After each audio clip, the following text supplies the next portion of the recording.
कन्याकुमारी भारत का दक्षिणी सिरा, जहां 3 समुद्र मिलते हैं, बंगाल की खाड़ी, अरब सागर और हिंद महासागर, वहीं पर स्थित है। कन्याकुमारी देवी मंदिर एक ऐसी जगह जहां हर लहर देवी के चरणों को छूकर लौटती है। कहानी की शुरुआत होती है हजारों साल पहले, जब यह भूमि देवी का आंचल कहलाती थी। कहा जाता है कि देवी पार्वती ने यहाँ कन्या रूप में जन्म लिया था, ताकि असुर बाणासुर का वध कर सकें, जिसे केवल एक कन्या ही मार सकती थी। देवी ने यहाँ तपस्या आरंभ की और समुद्र किनारे बैठकर भगवान शिव की प्रतीक्षा करने लगी। यह प्रतीक्षा, यह मौन सदियों की साधना बन गई। हर सुबह सूरज की पहली किरण जब मंदिर की चोटी को छूती, तो ऐसा लगता मानो देवी खुद सूरज का स्वागत कर रही हो। कहानी कहती है कि भगवान शिव ने विवाह का वचन दिया था। सारी तैयारी हो चुकी थी, वरमाला, पुष्प, दीपक, संगीत, सब कुछ।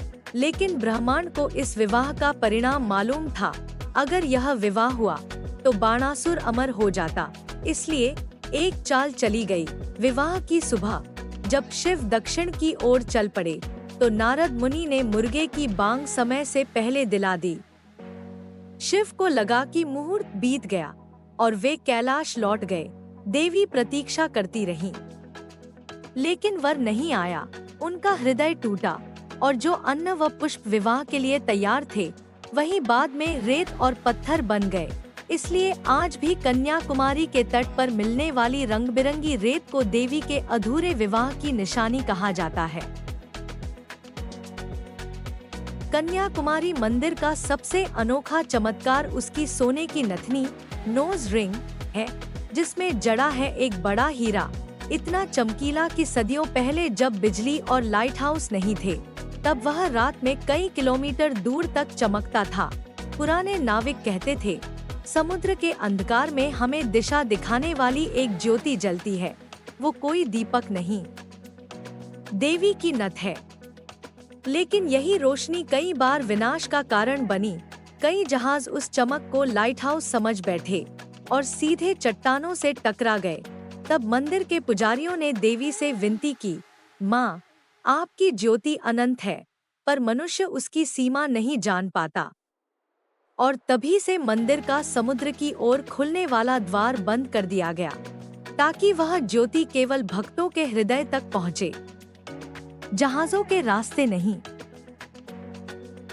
मुगलों से लेकर ब्रिटिश काल तक इस मंदिर पर कई बार हमले हुए। कभी इसे तोड़ने की कोशिश की गई, कभी इसके रत्न चुराने की, पर हर बार लहरों ने मंदिर की दीवारों की रक्षा की। कहा जाता है, जब एक आक्रमणकारी ने देवी की मूर्ति पर हाथ उठाया, तो समुद्र की एक विशाल लहर उठी और उसे बहा ले गई। 18वीं शताब्दी में जब मराठा वीर छत्रपति शिवाजी महाराज दक्षिण के युद्धों से लौट रहे थे, तब उन्होंने भी इस मंदिर में पूजा की थी। उन्होंने कहा था, जहां भारत की धरती खत्म होती है, वहां भारत की आत्मा शुरू होती है। और इसीलिए कन्याकुमारी मंदिर को भारत माता का मुकुट कहा जाता है। आज भी जब कोई यात्री कन्याकुमारी जाता है, वह सिर्फ एक मंदिर नहीं देखता, बल्कि समय की यात्रा करता है। वहाँ की हवा में भक्ति के साथ साथ इतिहास की गूंज सुनाई देती है। विवेकानंद रॉक मेमोरियल, जो मंदिर से थोड़ी दूरी पर है, वहीं पर स्वामी विवेकानंद ने ध्यान किया था। भारत की आत्मा यहीं से शुरू होती है, समुद्र के किनारे से। और आज भी जब शाम को सूर्य 3 समुद्रों में डूबता है, तो देवी की नथनी की वह रोशनी मानवता की आशा बनकर चमकती है। कन्याकुमारी सिर्फ एक स्थान नहीं, एक आस्था की सीमा रेखा है, जहां समुद्र मौन है, पर देवी बोलती है। ज्ञान कभी नहीं मरता और प्रकाश सदा लौटता है।